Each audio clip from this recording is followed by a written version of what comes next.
بسم اللہ الرحمن الرحیم۔ السلام علیکم ورحمۃ اللہ وبرکاتہ۔ بات آج کرتے ہیں لفظوں کی طاقت پر۔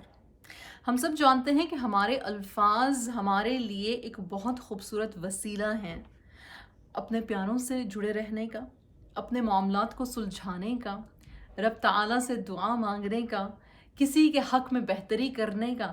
البتہ جب ہم اس نعمت کا غلط استعمال کریں تو ہم دل بھی دکھاتے ہیں، کسی کے حوصلے بھی توڑتے ہیں، دل شکنی بھی کرتے ہیں، ظالم بن جاتے ہیں۔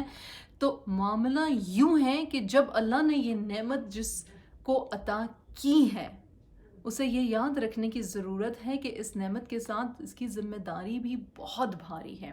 ایک حدیث جو اکثر جب مجھے یاد آتی ہے تو دل خوف زدہ ہو جاتا ہے۔ بخاری میں وہ حدیث ہے، ابو ہریرہ رضی اللہ عنہ سے روایت ہے کہ حضور صلی اللہ علیہ وسلم نے فرمایا کہ ایک شخص بیٹھا کوئی عام سی بات کرتا ہے بغیر سوچے سمجھے، لیکن اس کی بات اتنی اچھی ہوتی ہے کہ اللہ سبحانہ و تعالیٰ اس سے خوش ہو کر اس کے درجے بلند فرما دیتے ہیں۔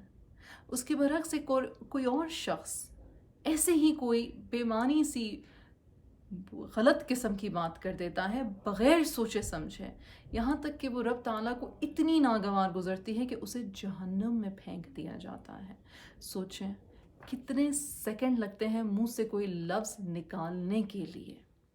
لفظ ہماری زندگی کا بہت بڑا سرمایہ ہے، ہماری شخصیت کا نکھار ہیں، ہماری شخصیت کا بگاڑ ہیں، کسی کا دل بنا دیتے ہیں، کسی کی زندگی میں اندھیرا پھیلا دیتے ہیں۔ مثال کے طور پر روزمرہ کی زندگی میں مجھے کئی مثالیں سننے میں آتی ہیں، پڑھنے میں آتی ہیں۔ وہ مائیں جن کے ہاں اولاد نہیں ہوتی، انہیں کہا جاتا ہے تمہارے ہاں تو اولاد اس لیے نہیں ہو رہی کیونکہ تم گنہگار ہو، تمہیں سزا مل رہی ہے۔ بتائیں کیا ہم خدا ہیں؟ کیا ہم جانتے ہیں کہ اللہ سبحانہ و تعالیٰ نے یہ ٹیسٹ جو ان کو دیا ہے یہ کس بنا پر ہے؟ کیسے ہم یہ بات کر سکتے ہیں؟ جب کوئی بچہ اپنے پیرنٹس سے رہنمائی چاہتا ہے یا چاہتا ہے کہ اسے اپریشیٹ کیا جائے، اور پیرنٹس اس کو دوسروں کے ساتھ کمپیئر کرتے رہتے ہیں، نہیں تمہارا تو اس سے اچھا رزلٹ نہیں آیا، یا تم تو اس سے بہتر کر سکتے تھے، یا تمہارے اتنے نمبر کم کیوں آگے، یا تم وہ نہ بنے جس کی میں نے خواہش کی تھی۔ سبحان اللہ، کس طرح سے ہم اپنے بچوں کا حوصلہ توڑتے ہیں۔ اس کے علاوہ کوئی شخص جو دین کی طرف آنا چاہے، جو قرآن سیکھنا چاہے، چاہے اس کے اعمال پہلے جیسے بھی تھے، اس کا تمسخر اڑانا یا کہنا تم سے نہ ہوں گی یہ دین کی باتیں، تم قرآن پڑھو گے یا تم نماز پڑھنے کے لیے کھڑے ہو گے، کیا بات ہے، یا مسجد میں تم کس طرح کے کپڑے پہن کر آ رہی ہو، یہاں سے لوٹ جاؤ، مسجد میں ایسے نہیں آ سکتے۔ کیا ہمیں پتہ ہے کہ ہم نے اس شخص کو لا الہ الا اللہ کہنے سے روک دیا؟ سبحان اللہ، قیامت والے دن کیا حشر ہوگا ہمارا اگر ہم نے اپنی لفظوں کا اس قدر غلط استعمال کیا۔ حسن بصری نے ایک بڑی اچھی بات کہی ہے، وہ کہتے ہیں کہ بولنے والے کی جو زبان ہے وہ اس کے دل کے پیچھے ہوتی ہے۔ جب وہ بات کرنے لگتا ہے ایک عقل مند شخص تو وہ سوچتا ہے، بات کو تولتا ہے اور پھر بولتا ہے، جبکہ ایک بیوقوف شخص اس کی بھی زبان اس کے دل کے پیچھے ہے پر اسے کوئی فرق نہیں پڑتا کہ وہ کہہ کیا رہا ہے۔ بات کرنے کے کچھ اصول ہونے چاہیے: نرم لہجہ، صدق، سچائی، اور سچائی ایسی نہیں جو کڑوی ہو، بلکہ سچائی ایسی جس میں صلہ رحمی ہو، جس میں خدا خوفی ہو، جس میں خدا ترسی ہو۔